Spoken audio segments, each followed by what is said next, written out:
Good afternoon, everyone. Thank you for the privilege of speaking. Today, I think my intention of presenting today is some data that we have done under the research arm of the Society of Intensive Care Medicine Singapore. And I think we would like to present this to one and all to see how we practically use high-flow nasal cannula in the real world, in a real-world application purpose.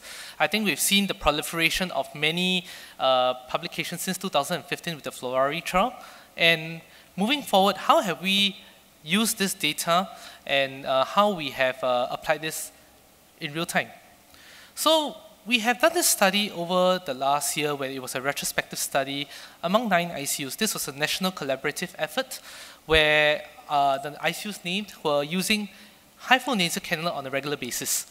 And what we also did at the point in time was to issue out a survey among all the critical care intensivists, the respiratory therapists, to see what their views were about high-flow nasal cannula. And so I thought I would take you on the journey of how we really practically apply this, how we determined whether they were failing or whether we did well. So we have a classical patient, presented in ED with hypoxemic respiratory failure, our usual patient of 30 pack years smoking history, past history of ischemic heart disease and diabetes, quite a short history of breathlessness, fever, and cough, but yet some people will complain a bit of thopnia, no lower limb swelling, hypoxemic as expected. X-ray shows bilateral infiltrates. People automatically call you and say, hey, I got a pneumonia, I would like you to take the patient to ICU, but yet you start questioning, could this be fluid overload? Orthopnea, ischemic heart disease, a poor EF. So I guess there are a few questions that we'll start asking. Do we use high-flow nasal cannula for only pneumonia? What are the parameters that we would like to look at before we start HFNC? And I thought we'd start to look at what the studies have shown in terms of high-flow nasal cannula indications. If we look at all the ICU studies, okay, over the years since 2015, the biggest trial was that of Florari, the topmost one, where we had about 106 patients on high-flow nasal cannula. And if you look at all these ICU studies, every single one of them applied high-flow nasal cannula on pneumonia only. The retrospective studies listed over there, I think on the 3rd and the 5th row, will show that I think some of these patients, they tried it on patients who had fluid overload. One tried it on institutional lung disease, and in those patients that where hypoxemic respiratory failure were initially attributed to pneumonia, and retrospectively when they thought about their underlying indications, some use it for pulmonary hemorrhage, diffuse alveolar hemorrhage, maybe extrapulmonary ARDS. Interestingly, the ED people were a lot more aggressive because hypoxemic respiratory failure at the point of time were very undifferentiated. In fact, we had one ED trial that purely studied high-flow nasal cannula in the presence of fluid overload. And interestingly enough, in ICU, we don't trial it on obstructive airflow diseases. But yet, in this case, in the EDs, a huge number of them actually used it for asthma and COPD exacerbations. So what do we show? I think before we get to that, if we had talked about all the studies, heart outcomes were studied in pneumonia, very clear. But if you look at fluid overload, most of the studies were done in determining physiological responses. Respiratory rate improvement, feeling a lot better. But if you look at the study for fluid overload, the heart outcomes were a little bit hard to interpret because the number of people who received non-invasive ventilation, intubations, death were almost minimal. If you look at COPD, lots of studies recently, but most of them were physiological studies.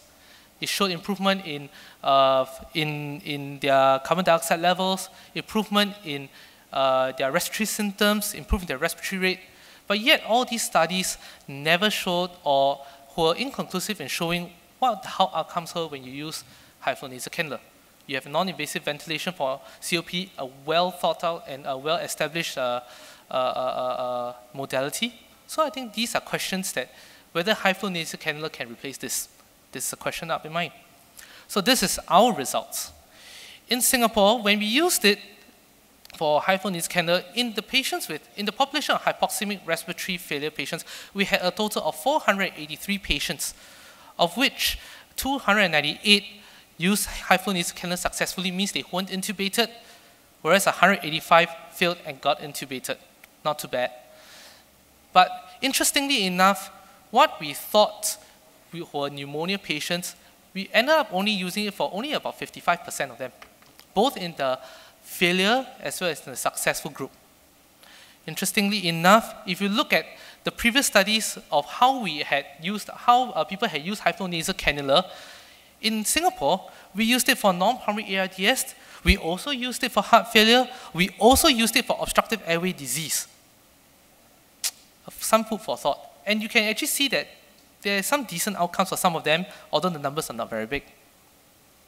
What I wanted to highlight was that in chronic lung disease patients, such as interstitial lung disease, almost no one had ever looked at it, but yet, in Singapore, we gave it a try. Is there any difference between acute respiratory failure in patients with no chronic lung disease versus those with chronic lung disease? The answer, based on a recent letter published in Intensive Care Medicine, shows that actually there's no difference. You can still use it for acute exacerbations, even in patients who have chronic lung disease. The outcomes did not differ at all. But what do Singaporean intensive care people think about? What do they think should be used? Why do you think they should use high-flow nasal cannula for? If you look at on your right, the second column includes the overall response rate of all these the number of people who feel high-flow nasal cannula should be used for. We had a response rate of about 65%, 123 response rates out of 192. When we divided between the senior physicians, means associate consultants and above, your senior residents and the respiratory therapists, since these are the people who use high-flow nasal cannula most. Of course, I think without a doubt, most people will use it for pneumonia. But what I thought interesting was people also feel that high-flow nasal cannula can also be used for fluid overload, can also be used for interstitial lung disease or any form of chronic lung disease. So I think it's some food for thought. Can we push the boundaries for high-flow nasal cannula application? That's the first part about it. If you want to think about high-flow nasal cannula, first you think about what is the indication. Now we think that our patient eventually has pneumonia, and the question is, how do we start HFNC? What are the targets? If you look at all the trials, Florari had the most well-defined criteria for initiating high-flow nasal cannula. I've divided it for you over here. And what I wanted to show starkly is that most of the people who use high-flow nasal cannula started at a PF ratio of between about 100 to about 150. They tend to be very tachypnic at respiratory rates of 30s. And FiO2, usually we start at maybe about 60%. We start high-flow. What do our results show? Interestingly, what I have done is I've plucked out of all the 13 parameters, I've plucked out the 4 indicators that I want to correlate with all the original studies. The red bars below actually show what the original studies show, and the above table actually shows what we are doing in real life. If you look at it, most of the times we are actually using high-flow nasal cannula a little more liberally than what the studies show. We tend to use it a little bit when the FiO2 is a little bit lower. We tend to use it when they are less tachypnic. And in fact, we use it when they are less hypoxemic. Look at the PF ratios. The PF ratios are ranging about 170s. And this is in all hypoxemic respiratory failure patients, including all the rest of the 45% of patients who are not pneumonia patients.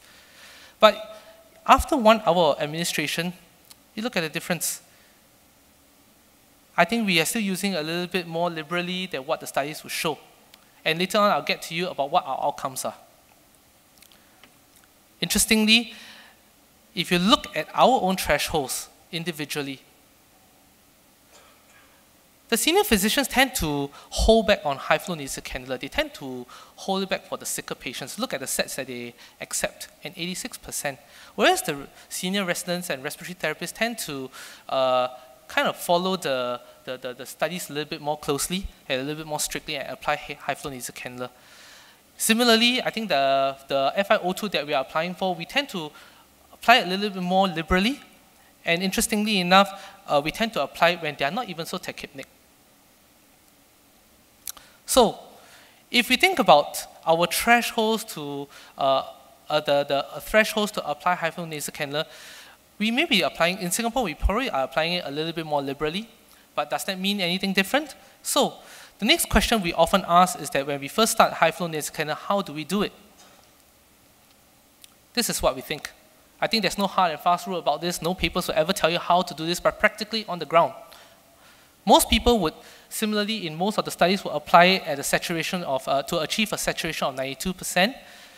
But interestingly, the senior physicians tend to want to apply FiO2 at a much higher level compared to the rest of the respiratory therapists and the junior and the senior residents. Flow, very similar, about 50 liters per minute. Okay, but how do you know it's working? That is the golden question. I think everyone's quite familiar with the ROX index, which first started off in 2016 by Dr. Roca and team, where they actually looked at these few 4 parameters and came up with this thing, the ROX index, okay, where a value of more than 4.88 at the 12-hour mark would predict decreased chance of intubation and mechanical ventilation.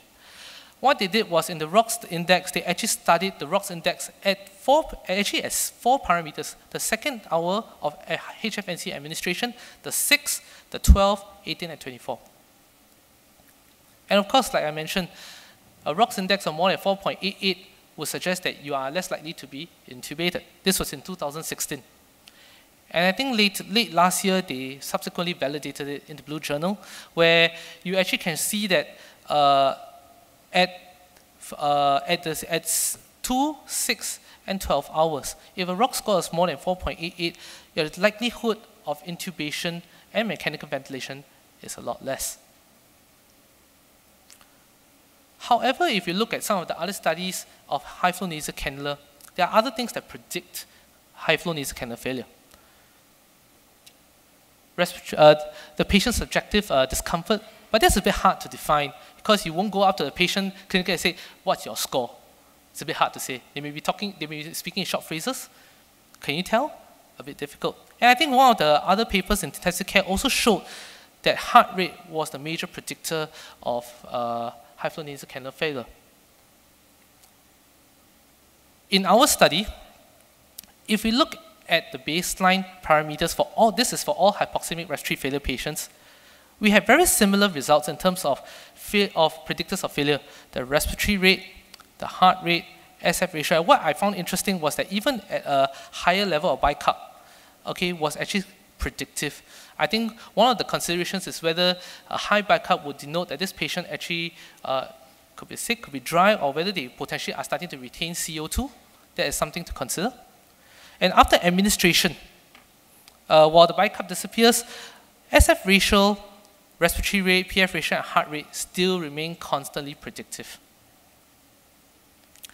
You want to validate this among purely pneumonia patients only, which is about 263 patients.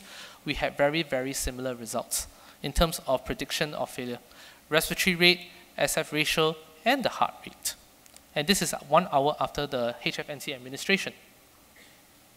So if you think about it, the SF ratio is a very fantastic tool. Practical, 2 parameters at baseline, you don't have to do anything very much. And SF ratio over respiratory rate. So if we think about the predictors of failure, we have 4 main ones that we are thinking of: respiratory rate, SF ratio, heart rate, and maybe plus minus bicarb. So our study, as compared to the Blue Journal and the ROX paper, the ROX index paper, actually they were done at 2, 6, 12, 18, 24 hours. What we did was try to predict it earlier. Because if you think about it, I think Prof. Koh had mentioned that if you intubate them late, your outcomes are worse. So is there a way for you to predict them even earlier? So what we did was we tried to apply the ROX index at baseline and at 1 hour. And of course, it showed a widening of the difference in the Kaplan-Meier curve. The chances of intubation in patients with a higher ROX score is a lot less. But like I mentioned, we have also shown that heart rate is a good predictor. We also have shown that maybe bicarb can also be a good predictor. And so when we did a multi-logistic regression, we actually looked and actually found potentially we have a new score. And this is a score that is validated at baseline, and even at 1 hour. And you can see that the widening of the two lines actually is a little bit more stark. So I think considering that, we tried to see if we could compare this with ROC score. And I think you can see the AUC curve, the area under the curve at 0 at 1 hour will predictably be a lot higher. This is, of course, data that we're intending to move forward with. And so, if we talk about prediction of failure, you do have a ROC index which is very practical, and potentially we may have another score which we want to utilize upon. Also leveraging upon the fact that we do know that heart rate consistently is a predictor of failure. So, we know that this patient is not doing too well. We predict that potentially he may fail. So how do you titrate HFNC? Interestingly enough, before we go into titration, a lot of them, when they turn hypoxemic, we often forget that they can be mouth breathers. So what do we do? I think if you look at this table, simply enough, the message is that most of us don't think about it. We either remind them, or we don't actively tell them to not to mouth breathe. Very few actually try to intervene with chin straps or anything else to actually help them. So something to consider when the patient turning a little bit more hypoxemic in patients who are using HFNC. So how do we titrate it? Interestingly enough, the respiratory therapists have a different strategy from the doctors. The respiratory therapists tend to go up on the FiO2 first, whereas the doctors tend to increase the flow first.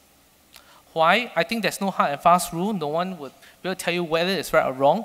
But I think you can think about the underlying physiology behind it. The flow helps to increase a little bit more PEEP. The flow is just is in relation to what you are seeing on the monitor. And I think that there's no right or wrong answer to this. It's just a difference in practice that I found interesting. And what I found even more interesting is that majority of people here would want to titrate the HFNC every 20 minutes. So you can imagine in the ICU, if you have a 1-to-1 nursing ratio, potentially it can happen. If you are using this in a center where the nursing to patient ratio is a lot more, a little bit more difficult, I think this is where the question arises, whether you can be so concentrated in adjusting the HFNC. So, when do we intubate? This is the criteria that has been defined in most trials. Patients who are hemodynamically unstable, patients who have dropped their their GCS, patients who are becoming even more and more hypoxemic, or they're decompensating. And this was the final target that they tried to achieve: an FiO2 of 0.8, a flow of 48 liters per minute to keep an SpO2 of 92%. And this was shown in the Ferrari trial. What do we see? Very busy slide, okay, but what I wanted to show you is that look at our own respiratory parameters. We tend to, how do I put this? Okay, we tend to intubate them a little bit earlier. You look at the patients with on FiO2 and look at the sets and look at the SF and PF ratio. We tend to intubate them at a FiO2 of probably only 59, 60%. Okay, this is all hypoxemic respiratory failure patients. In pneumonia patients, a little bit closer to what the Florida trial is telling us. So, and the SpO2 they were achieving is still 92, 93%. Are we intubating them based on the fact we expect trajectory failure? Or are we intubating them because the patient doesn't look good, but the objective measures do bear out that we potentially are intubating them at a little bit earlier stage, or even though the PF ratio and the SF ratio are a little bit on the lower side? Okay, and if they fail HFNC, it's usually within 24 hours. So what are our intubation rates like? If you look at all the studies, okay, if you just talk about pure pneumonia alone, immunocompetent pneumonias alone, the average intubation rate is about 38%. I think we're not doing too badly. We are doing about 29. Okay, so about gross 10% less. Maybe also probably because we are using HFNC a little bit more liberally. But what I found starking was this. We actually, in immunocompromised patients, actually we're not doing so well. We actually are way above the average of intubation rates for patients with immunocompromised states. And this is in contrast to the recent study in HIGH trial in JAMA, where their intubation rate was only about close to 40%. Why? We're not entirely certain, but are we intubating them too early? And this is a comparison. okay, between the patients who had immunocompetent pneumonias and the patients who had immunocompromised pneumonias. I think the only thing that was a little bit different was heart rate again. So as you can see, heart rate is a great predictor of failure in patients with HFNC. I think all the other trials with pneumonias and immunocompromised pneumonias who are done in a comparison to a particular different oxygenation modality. But what we have here is the difference between those who failed and those who succeeded in using HFNC. So some food for thought. Okay, I think as Prof. Koh had previously shown in this study, if you intubate them too late, your mortality increases, your mechanical ventilation free days are also a lot lower. Okay, so of course, as all things go, I will intubate my patient because he got unwell. Okay, and we intubated this guy. What's the consequence of using high-flow nasal cannula?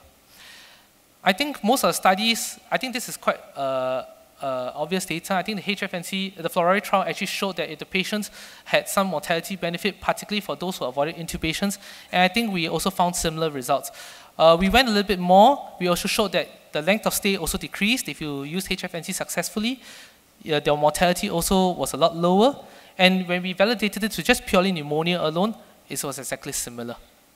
So I think choosing the people to use high-flow nasal cannula upon, and also to determine when is the right time to intubate, are clinical questions that we actually will want to answer and want to predict. And I think we hopefully with this retrospective study, we have some form of indication of how we can proceed from there. Okay, so of course, as all patients, as many patients do, they get better after intubation. They got prone, they got ventilated, they got paralyzed, and I think we are ready for extubation. What do we look at before they extubate? Apart from the usual parameters, when do we consider using high-flow nasal cannula for extubation? The first is, what is the PF ratio? If you go and look at the 3 major trials for extubation using HFNC, the one with high risk actually tend to have a PF ratio of less than 200, whereas the others were reasonably about 220 to 250. And the other question is that, if you talk about a low PF ratio of 190, what are your considered your high risk factors? And these are all the ones listed there. I think there are about 10 of them. Okay. What we have is that we have actually 263 patients who utilized HFNC post-extubation. And every single one of them, without fail, was a high risk in extubation failure, defined by the JAMA paper by Dr. Hernandez.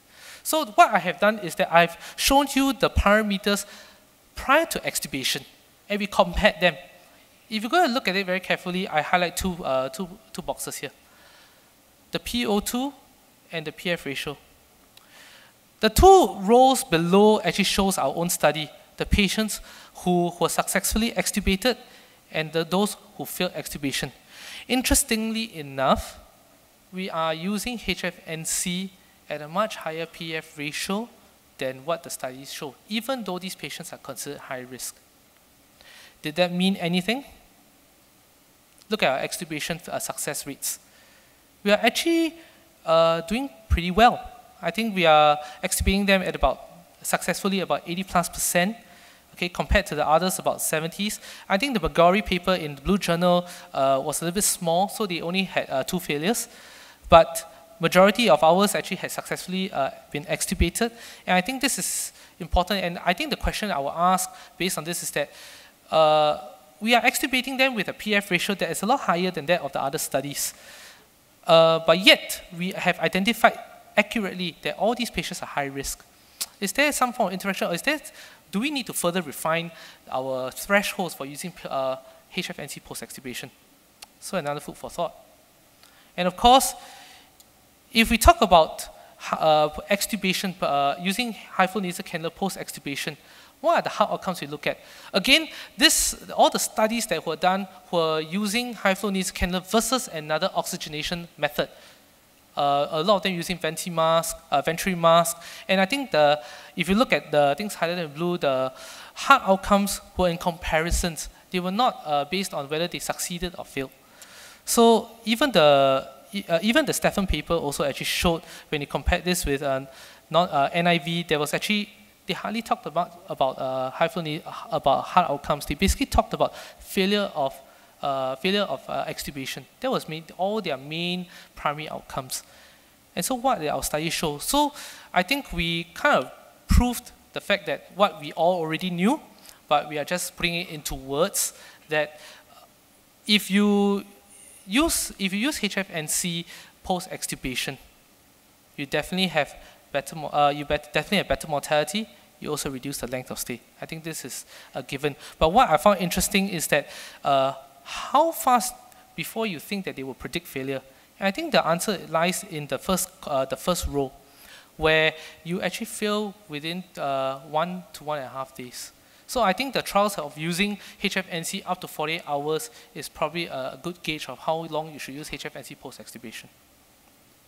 So, in summary, I brought you through a journey of a patient of high-flow nasal cannula administration. And I think from our study, I think we've shown how we potentially can push the indications, what are the parameters to start HFNC, how do we predict that they potentially may fail, how do we titrate, what are our failure criteria, and they usually fail within 24 hours, so something to consider, and you want to watch them a little bit more carefully. What are the consequences if you fail HFNC? When do you use, and what are your parameters of using HFNC post-extubation? They, again, like I mentioned, usually fail within 36 hours. And lastly, what are the consequences of failing HFNC post-extubation? I will leave you with these 4 questions. Can we broaden HFNC use? Could we have better predictors of HFNC failure in acute hypoxemic respiratory failure? Potentially. What are the thresholds for HFNC failure in acute hypoxemic respiratory failure? Not very well defined, but there's a good objective set of parameters that have been written in the protocols. And I think what are our thresholds for HFNC use peri-extubation? Because even after high HPF ratios that we extubate them upon, there is still some failures of up to about 19 to 20%. So with that, I thank you.